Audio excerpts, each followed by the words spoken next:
to spread some love. Whoop some ass. Spread some love. Whoop some ass. I came here to spread some love.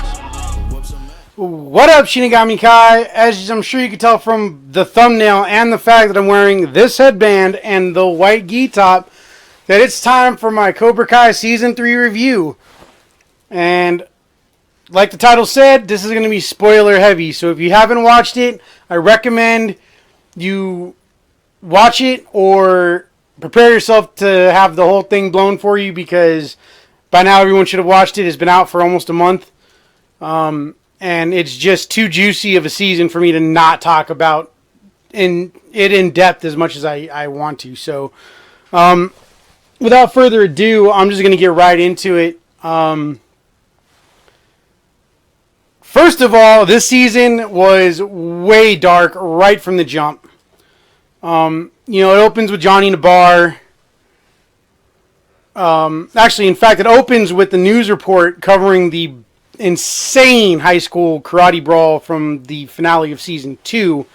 And basically everyone in the valley is ready to shut the door on karate altogether as it is. And right away we find out Stingray is on probation and not allowed within 500 feet of any kid, so he's not in the season at all. They make a nod to a viral video that someone made as a joke called Daniel LaRusso's The Real Bully. They ban karate at the school, and Daniel LaRusso says, "Hey, let's try not to turn this into some kind of karate footloose." And somebody in the back yells, "I heard he was the real bully anyway." Which is just in and of itself just shows the amount of just attention and participation that the big three writers / producers engage in with the fandom of the Karate Kid and Cobra Kai as a series. It's a nice little Easter egg. One of many Easter eggs within the season. I will have to say, too, that the Netflix trailers gave away a little too much. I mean, they spoiled the end of the first episode in the trailer, which is Miguel coming out of the coma. I didn't expect that in the first episode. I expect that to be second or third episode. But right at the end of the first one, Johnny is very, very haunted by what happened to Miguel and the fact that his son was the cause. And there's just a lot of character growth this season too. He's a mess though. He's a mess. He gets in a fight with a couple of guys who changed the channel at the bar to a baseball game when he's trying to watch the news about what's going on with Miguel and just the whole situation. And he ends up in jail, and one of the officers gives him the scare of his life when he tells him that, usually when a coma goes for more than 2 weeks, the coma usually wins. Because he tells him that the kid, Robbie killed a kid. And so Johnny thinks that Miguel's actually died. Fortunately, he hasn't. A lot of fan theories regarding season 4 were completely wrong. Like the sequence in the official trailer, the full trailer where Miguel was fighting at the tournament, that was a coma dream. A lot of people thought it was going to be the finale of the season. It wasn't. The finale we got was actually way better than another tournament would have been this season. Which isn't to say that another tournament isn't coming, but it definitely was not where this season was going. We also find out more about Tori. We find out that her mother's sick and then she's taking care of her, and then she's had to drop out of Cobra Kai because she is now working 2 jobs to make sure she can pay the rent because her mom can no longer work. She's on constant dialysis. And we find out that her landlord is a sleazy piece of crap who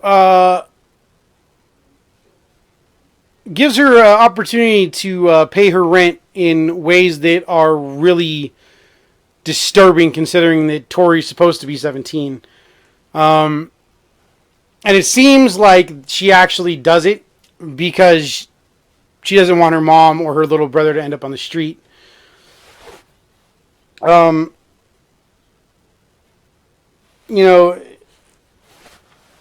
It goes back to something that we hear in season 2, but I'll get to that a little later. Johnny, tries to go visit Miguel in the hospital. They won't let him, so he does the most typically classic Johnny thing he can think of. And first he tries to fake being a doctor, but he's all bruised up from his street fight outside the bar. And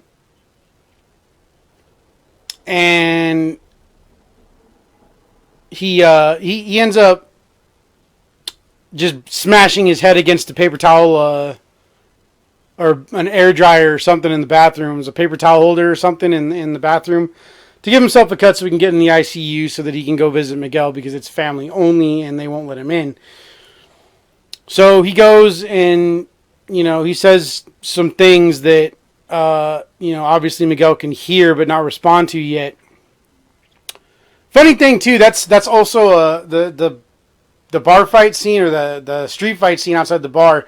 He goes and he breaks the guy's car window that he's trying to beat up. And that's clearly a callback to Karate Kid 2 at the beginning when Miyagi tricks Kreese into smashing those car windows, making his knuckles bleed. Fortunately, Johnny's better at breaking car windows than Kreese was because it didn't give him bloody knuckles. That or, safety glasses wasn't around on cars in the 80s. Beyond that, we end up getting more in depth into... we get a Mike Barnes, Daniel LaRusso situation with Tori and Sam. Sam tries to do a Miyagi-Do fundraiser to help pay for Miguel's medical bills.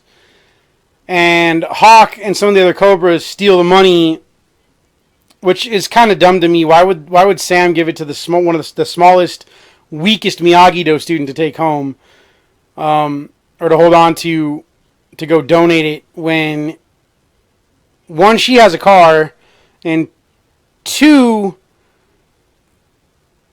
her or one of the other, better Miyagi-Do students having the money would have made more sense. But they kind of had to have a callback to the beginning of Karate Kid 1 with, Cobra Kai rolling up, Hawk and his buddies rolling up on some motorcycles and messing with them. So they steal the money and, tell them that they're going to make sure that Miguel knows it's from Cobra Kai. Among other things. Which prompts... first of all, that starts a snowball effect. It prompts a lot of things that happen. Then we see that one of Miyagi-Do students works at golf and stuff, and the Cobra Kais, led by Hawk, run in there and start snatching tickets and stealing prizes over the counter. So he texts Sam, and Sam shows up with the Miyagi-Dos, and they set up an ambush for him in the abandoned... a laser tag facility next to golf and stuff.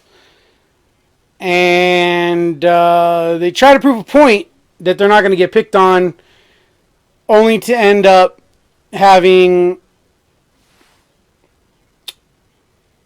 the ambush turn into a trap set by Cobra Kai because Tori shows up with some reinforcements and Hawk ends up breaking Dimitri's arm, which furthers the rift between them.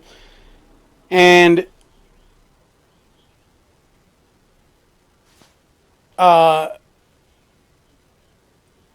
it changes his dynamic with some other characters too. We also get to see Kreese do something really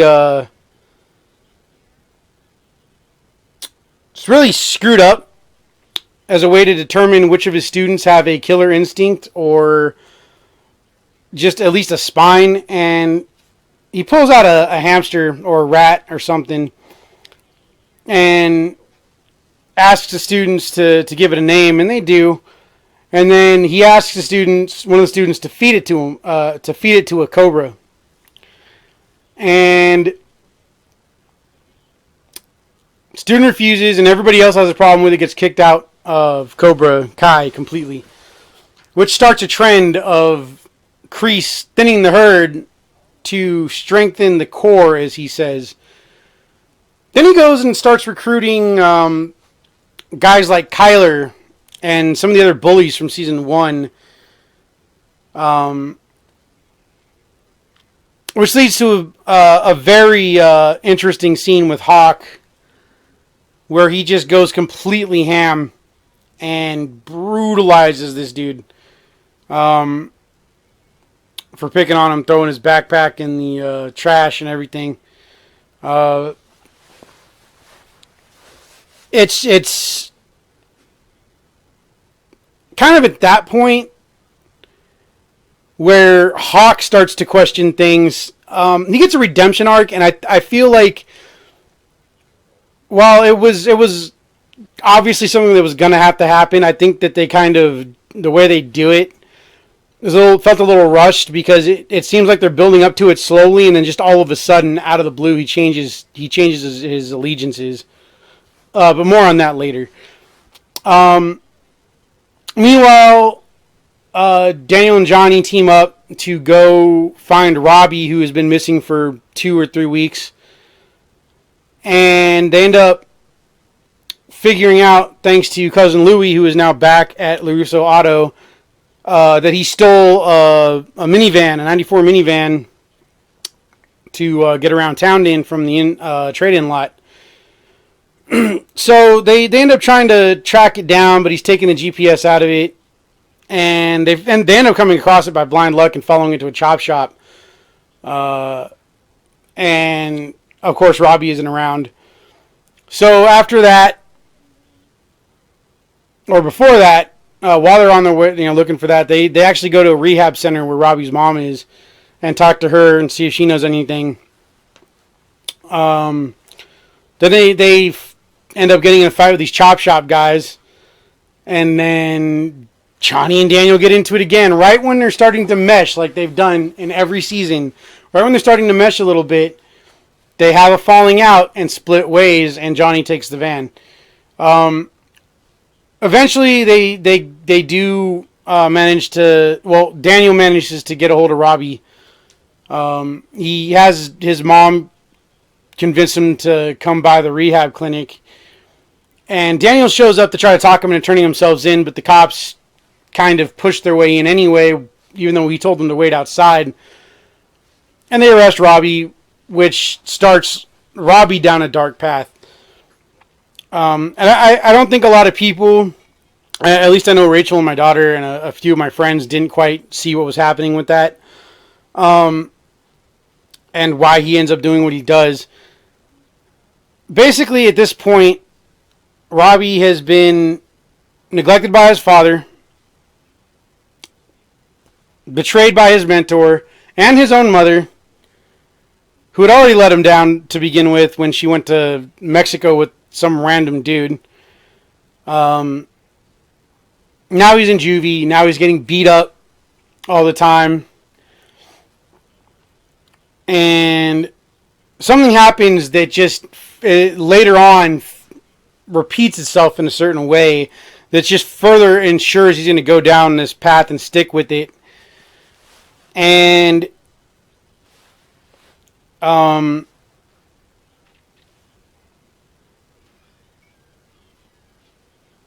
things just get out of hand with Robbie.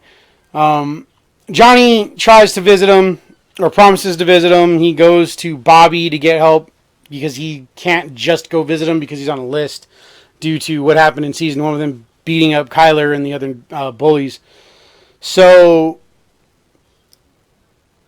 then he goes to drop some money off to help pay for Miguel's surgery and recovery. And he's just going into surgery, and Miguel's grandma talks Johnny into staying when he's supposed to be going to visit his son. So that leads to a whole series of situations between it just increases that rift. You know, so Johnny goes to a soup kitchen to talk to him, where he's volunteering to help shorten his sentence, and that's a pretty hard scene to watch because he lets it slip that he was with Miguel at the hospital. And Robbie takes it personally as him choosing Miguel over him again. And Johnny slips up and says, hey, at least I'm not the one who put him in the hospital.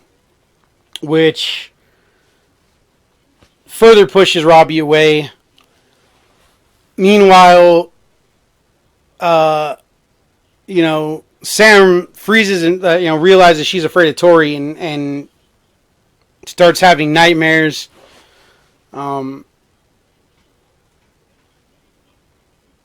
You know, in fact, the season opens with Sam looking at the scars on her arms in the mirror and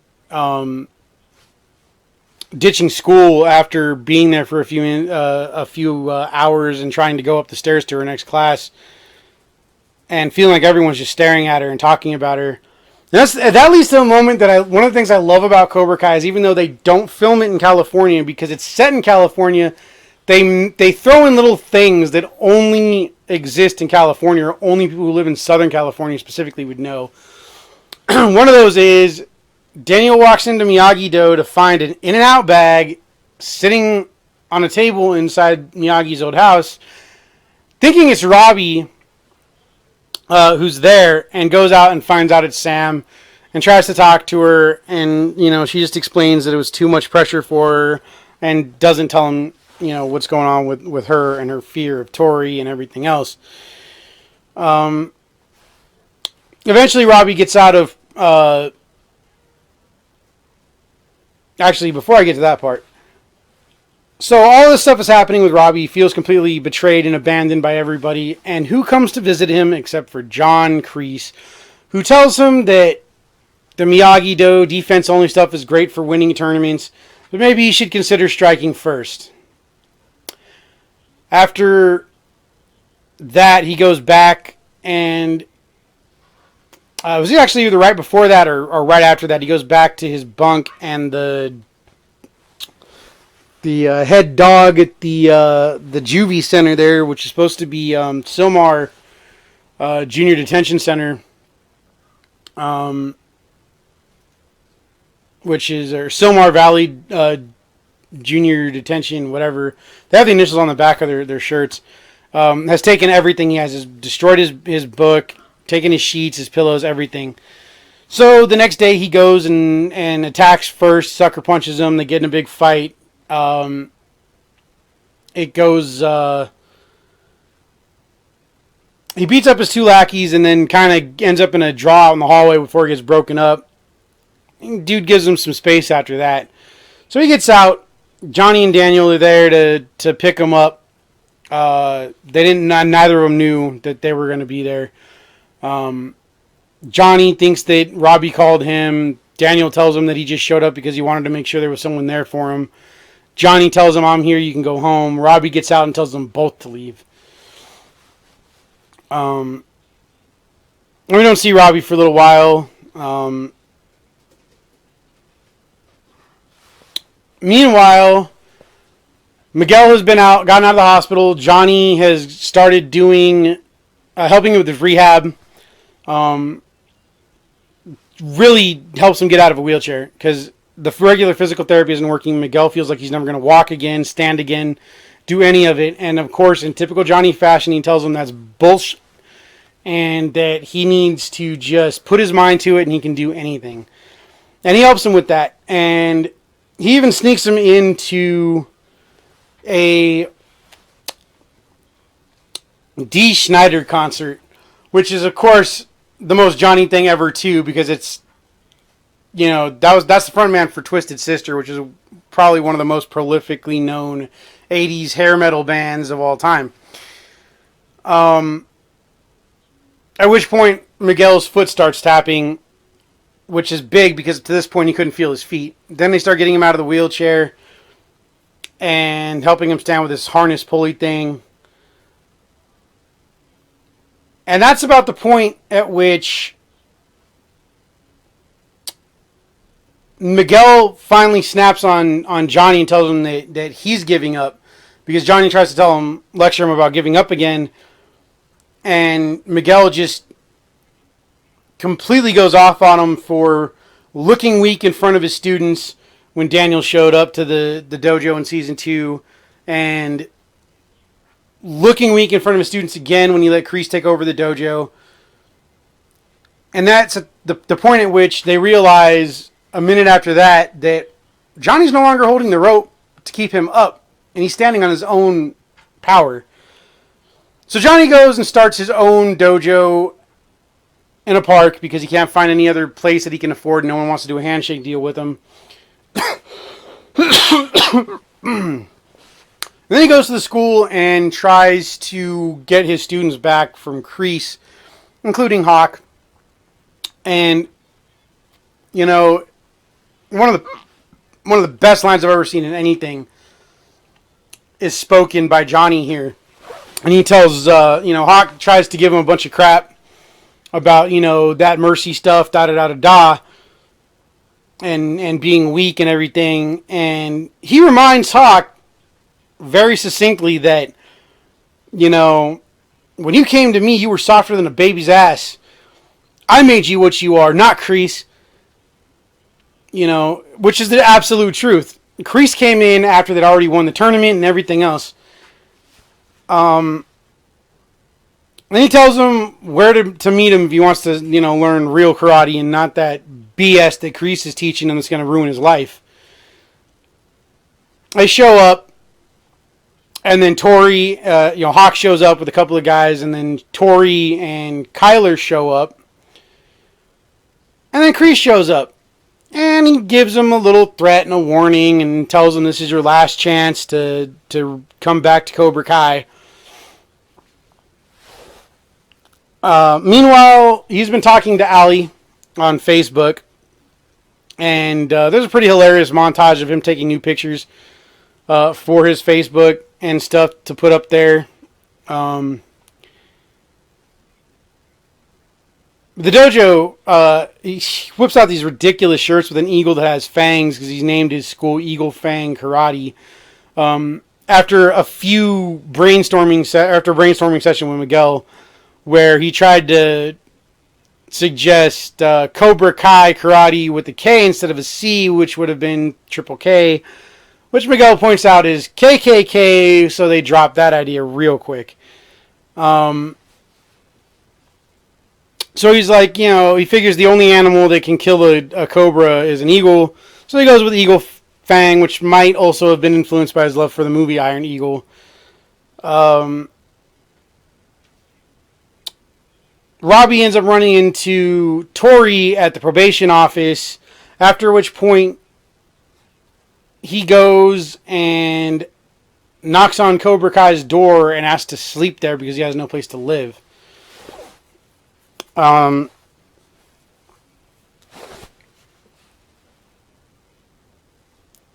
Meanwhile, Johnny goes on a date with Allie, or kind of ends up turning into a date, but they go out for lunch and they go to golf and stuff. And right as they're about to kiss,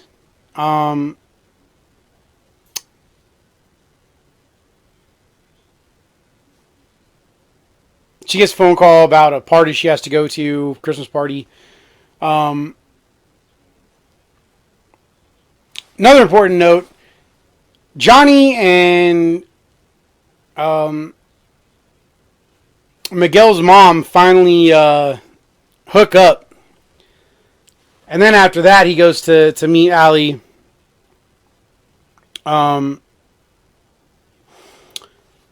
Which is why they almost kiss, but they don't. And then probably the most important thing in the entire series so far happens. The Christmas party is in Encino Heights Country Club. Johnny shows up. Daniel's already there talking to Allie. They end up all sitting down together, including Daniel's wife. And and they rehash, or they go over ancient history. We also find out that Allie had told Daniel that the brakes on the car were gonna go out, and that she hopes he didn't tell Mr. Miyagi it was her fault that the car got wrecked. He lies about that, but that's an important bit of closure for the two of them, that things weren't necessarily exactly how they remember, and she tells them there's three sides to a story: your side, and the truth, and you guys are more alike than you want to admit, and maybe that's why you guys don't get along, because you see things in each other and you don't always like what you see. You see yourself in each other and you don't like what you see. Now, another big thing before I get into like the finale here. Over the course of the season, we actually get Kreese's backstory. We get all these flashbacks to when he went to Vietnam and why he ended up going to Vietnam and what he learned. It's now officially canon that Cobra Kai is Tang Soo Do, which has been speculated about a lot by many a YouTuber and many a fan, myself included.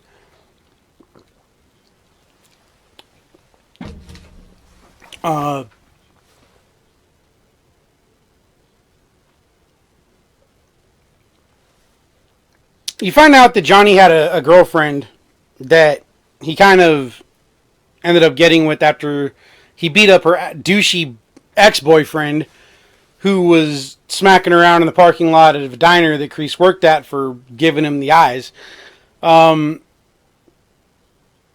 ends up joining the military, going to Vietnam, and gets assigned to a special mission, and his commanding officer starts teaching him Tang Soo Do, which also confirms that Terry Silver wasn't lying when he told Mr. Miyagi that their master was Kim Sung-young, or Kim Sung-young. So that was actually the truth. So we also get to see during these flashbacks how he met Silver and how him and Silver ended up becoming so close, and when the first time he saved Silver's life. They end up getting captured, and he has to fight his commanding officer to the death because they try to make Silver fight him, and he clearly doesn't have the fortitude to even get up off the floor of this cage. So in order to put him off balance, his commanding officer reveals that the day they went to go do the mission they got captured on, a letter came in that his girlfriend had died going to see her grandfather in the hospital or something. She got in a car accident, wrapped her car around a pole, and died. Kreese gets mad that he withheld this information and ends up getting a lecture while he's getting his butt kicked about, being too human, or having too much humanity. So he kind of snaps and ends up using some dirty tactics to beat his commanding officer and knocks him off the little walkway they're fighting on, which is over a snake pit, which is obviously where it got the idea for Cobra Kai. And what ends up happening is, they end up getting rescued. Squadron of fighters are bombing the camp that they're being held in, and instead of picking him up, he tells him no mercy and steps on his hand, so he falls off into the snake pit. And that's the point at which Terry Silver tells him, anything you need for the rest of your life, I owe you. You need me, you got it. So that's Kreese's backstory. It's how he picked up the no mercy thing and all of that. And even though it gives you a glimpse at his past, it doesn't really do it in a way that makes you sympathize with him, because they constantly remind you that he is the villain here, and always has been, and probably always will be, because he's beyond redemption. There's also a little B story which leads Daniel to go back to Okinawa, which leads into the finale too. where a competitor in the auto sales, Tom Cole, has worked out an exclusive deal with Diona, a company that I don't think is real, who handles all of the foreign exports for all the Japanese car makers. So he offers to buy LaRusso's dealership, one of LaRusso's dealerships from him, because sales are down because of the association between karate and what happened at the school and his using it as a marketing tool in the past, which they stopped doing. So Louis finds out from Anoush that that's what's going on. The LaRussos tell him to kick rocks. They call him back to tell him to kick rocks again, and Anoush gets rehired at LaRusso because Tom Cole doesn't even know his name and treats him like absolute crap. So he goes back to Japan to talk to these guys, and they tell him that their decision is final. They don't want the bad press. You know, he tells his wife that he's gonna get it sorted out, and decides to go back to Okinawa after talking to a Japanese bartender who tells him that in Japan they don't believe that just because somebody has passed away that they're really gone, and you can still find ways to talk to them through things that they left behind or places. And so he goes to Okinawa to go back to Tomi Village and finds out that it's been completely modernized and turned into a mall. And he's completely disillusioned about it. And he just walks around and ends up stumbling across Kumiko. And Kumiko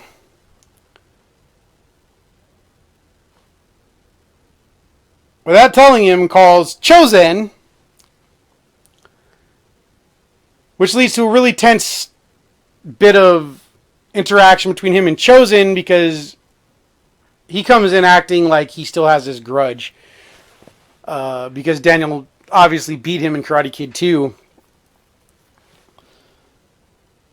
And she leaves him with Chozen, who shows him around Okinawa, at least that little area of Okinawa. And they start talking about Miyagi-Do and Miyagi Shimpo Sensei, who brought karate from China.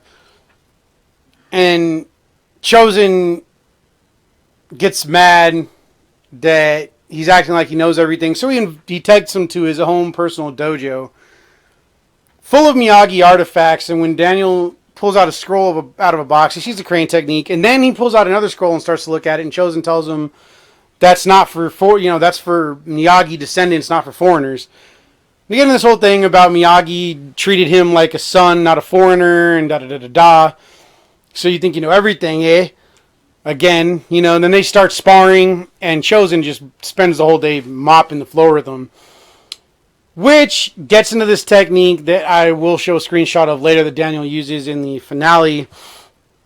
And then, of course, the best callback ever, Chozen does the whole live or die. Which, after that, he's completely a different person. That's all he wanted to do was get him with that.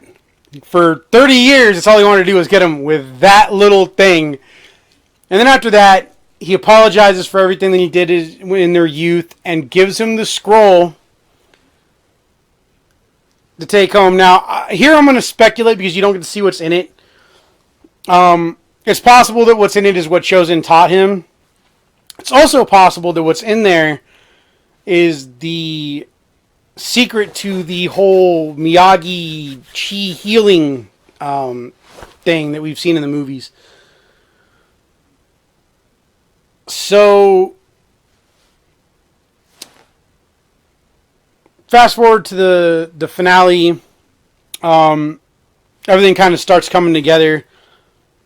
The students of the two schools, Eagle Fang and Miyagi-Do, realize that Cobra Kai is a bigger threat than ever now, especially now they've got guys like Kyler on the squad, and Tori is now completely just a ruthless killing machine. In the same way that kind of Mike Barnes was, except instead of being for hire, she has a personal stake in what's going on. And that the only way that they're going to survive is if they join forces. So she calls a meeting to their house. They have a meeting in the house, her house, which gets crashed by Tori and the Cobra Kai. It's a very intense fight scene. It's almost as crazy as the high school scene, but it's not as long. And this is where Hawk gets his redemption arc concluded, which I felt like it should have gone into season 4 before he really came around. But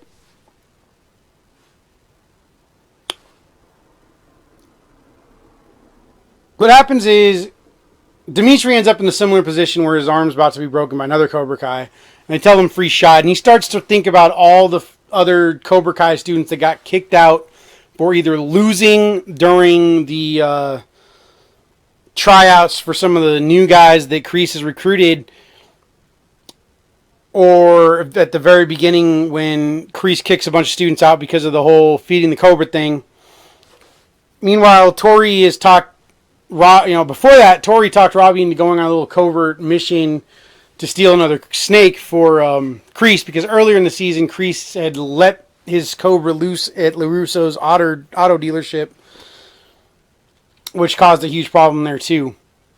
There's also a great scene earlier that I forgot to mention where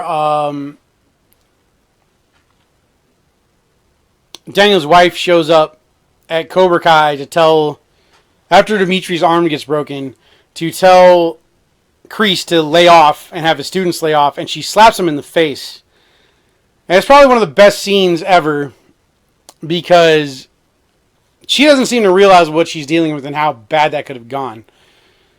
But anyway, there's a huge fight at the house. Miguel gets an extra push, remembering what Johnny told him while he was in a coma, while Kyler has him against the wall, wailing against his ribs.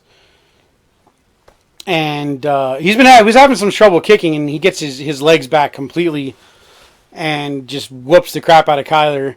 Meanwhile, what turns the tide of the fight is Hawk coming to his senses and kind of having a Return of the Jedi moment and saving Dimitri, and then they team up and just start overwhelming everybody as a duo. Meanwhile, Sam once again freezes in Tori's presence and kind of runs. She runs away into the home dojo, and I thought at first she was going in there to set her up because there's bow staffs in there, and there was some scenes where after Daniel comes back from Okinawa, they're training with bow staffs. Now, at that point, it's just more of the same. She freaks out and can't move and ends up in a corner, and then she remembers something that her dad told her, which he relayed what happened to him with Mike Barnes and how Miyagi told him that it's okay to lose to an opponent, but you can't lose to fear. And no matter what anybody tells you, at the end of the day, you're the one that has to pick yourself up when you're down and face your fear.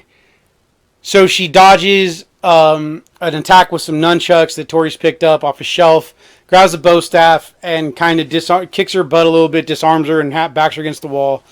Tells her she's not afraid of her. And that's when Hawk, Dimitri, and Miguel come into the dojo and tell them it's over. Tori calls them all traitors, etc. Now, the LaRussos ain't home. Their parents aren't home. They're at the country club at the party. Johnny realizes that, Allie tells him that, she asks him who Carmen is because Miss LaRusso told him, or told her about Carmen, and so she tells him, if she can get Johnny Lawrence's attention, she must be pretty special. Don't do anything to blow it. So he realizes that he really does love Carmen, so he goes back to the apartment to tell her that he loves her, and when he knocks on the door, she has this look on her face like the world is ending again, and he asks what happened. She opens the door, and there's Miguel bruised and bloodied up with an ice pack on his face. And he asks what happened. Next thing you see is this cut scene where he goes to Cobra Kai, and this is where the culmination of everything that's happened this season comes to fruition. He storms his way into the back where Kreese is waiting, and you see a student in a Cobra Kai gi hitting a bag. Turns out it's Robbie. And I knew this was coming the second that he did what Kreese told him to do, and he got the respect of the guy that had been chumping him off in juvie. And this is where it gets really serious, because he's got his claws into Robbie good. He's got his fangs into Robbie good. And Robbie tries to tell Johnny that, you know, he needs to come back to Cobra Kai, and that John Kreese only has his best interest at heart.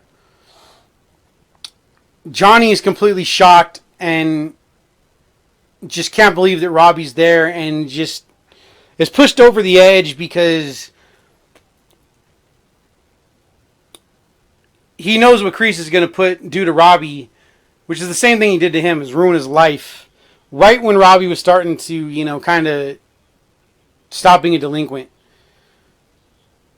So he attacks Kreese, and it leads to an insane fight where he gets the upper hand. Johnny gets the upper hand, and he almost is ready to kill Kreese when Robbie talks him out of doing it, and then they get into a whole argument. And Robbie tells him, you know, Kreese is right. I can't be my own worst enemy, but you can. I always blamed myself for you not being around, but you're the problem. And he attacks Johnny, and Johnny tells him he's not going to fight him. And in the process of defending himself, he spins Robbie into a locker, which calls back the first time that Robbie gets in a fight in juvie and tries to defend himself against the big boss dog on the in the hall there, who throws him into a locker. He ends up getting knocked unconscious by it. At which point Johnny goes to check on him, and then Kreese sneak attacks him with the end of a sai, and then starts to choke him out. And this had to be one of the most tense moments I've ever seen in anything I've ever watched ever. Because I swear I thought Johnny was done for, and then somebody kicks Kreese off of him. And for a second I thought it was going to be Robbie. I hoped it was Robbie, because I hoped that maybe the hit knocked some sense into him. But even better, it's Daniel LaRusso, who is absolutely livid that Kreese sent his Cobra Kais to his house to attack his kid. And they get into it.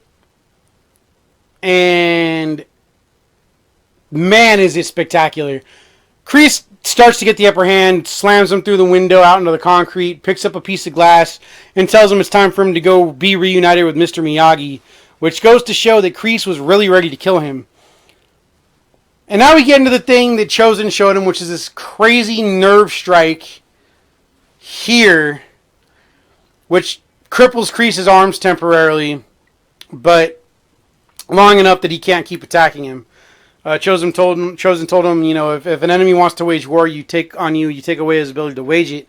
Now, as a martial artist who studies a form of martial arts, American Kempo, that does involve strikes to nerves, I can tell you right now that nerve strikes do not work this way, and it's entirely Hollywood, which mostly, for the most part, Cobra Kai has mostly been grounded pretty well in reality.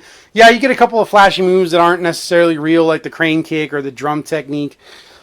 But for the most part, even those are somewhat based on realistic movements. Thrust kicks, you know, parries, inward blocks, whatever. But I get it. They had to do something fantastical to up the ante. And right as he's about to deliver a killing blow himself, Miguel and Sam show up, along with Mrs. LaRusso, and that kind of stops it from happening. Johnny steps out to stand next to Danny. Miguel stands next to him. Sam stands next to Daniel. His wife stays kind of off in the distance. Robbie's awake and comes outside. They try to ask Robbie to come with them. He tells them to get the hell out of here, both of you. And they say it's not going to happen. Cobra Kai needs to go. Kreese needs to leave. And they're not going to stop till he's gone. And Kreese says, why don't we settle this the old-fashioned way? Tournament. Whoever loses leaves the valley forever. Then you see him go, then it cuts to the next day. You see him go call, the only person he could be calling is Terry, asking him, saying it's a long time, or it's been a long time. He's asking him to come back and help him out with the situation. Then we see, and this is the biggest spoiler of all, which shouldn't be, because this is where it's always been going. We see the greatest moment of all time in this series. While Phil Collins, Feel It in the Air, whatever that song's called, starts playing, Daniel comes out of Miyagi-Do with his students in the yard, and then Miguel walks around the corner of the house, and then Hawk and the other students of Eagle Fang Karate, and they all go take their places by their friends who they had been kind of apart from. And then Johnny comes in, and they bow to each other, and they bow to the students. And Daniel says, ready? And Johnny says, let's begin. Season finale over. And for the life of me, even just talking about it has got me super hyped. It was heavy. It almost makes you shed a manly tear. But it was absolutely beautiful. One other thing I forgot to mention, Dimitri and kind of gets a girlfriend. Yasmin sees him getting bullied again. And remembers what it was like getting bullied after she got that front wedgie. And they end up starting, she signs his cast after Kyler draws a big dick on it. And they kind of hit it off. And at one point, Miguel and Sam catch him making out in a alcove in the hallway. But I got to give it a 10 out of 10. As a matter of fact, on a scale of 1 to 10, I give it an 11. There's a few other good moments I forgot to mention earlier, like they try to convince the guy who owns the strip mall to kick him out. His wife makes a deal with him because he refuses to do it with Dan because he's a car salesman. He doesn't trust car salesmen. He tries. He shows up with some nephews to try to strong-arm Kreese out. He kicks all their asses. Yeah.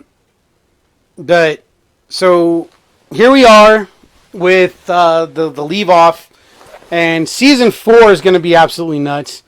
There's going to be fighting beyond that. It'll probably be like the soccer scene, which was a good throwback too, where they get into some karate fight, or they do some karate moves to each other during a soccer game. I know that there's going to be fights with these kids outside of school between now and the tournament. And it's gonna be interesting to see how Daniel and Johnny mesh their styles together. Terry's definitely coming back. Dutch might come back. I really hope not Terry Silver. Mike Barnes comes back in season 4. Sean Kanan, the actor who plays Mike Barnes, has said he wants to come back. Don't know about that yet. We'll find out, but it only makes sense that if Terry's coming back, he might bring back Mike Barnes to try to disrupt Johnny and Daniel, which would also make for an interesting fight, because I for one, want to see what it would be like if Johnny fought Mike Barnes. But I think that's about it. I think I've talked your guys' ear off already for almost an hour. Don't forget to like, comment, subscribe. And if you haven't, once again, seen Cobra Kai Season 3, it's streaming now on Netflix. Make sure you go watch it. which again I hope you have before you even watch this because I spoiled everything for you. But yeah, that's about it. Shinigami out. Shinigami, samurai master, straight up out the land of Lancaster. No one stronger, ain't no one faster. Turning the opponents into Caspers, ghosts, disasters. We don't do no waiting, where I'm from we attack them. Swift KO kick to the chin, leave them napping. Sniff, take a whiff, that's the smell of victory. Better fear, making all my peers' careers history. Big dubs, all we catch is big dubs. Karate chops to his tops, leave them big slumped. Humble beast, beefing in the street, we don't take no loss. You gon'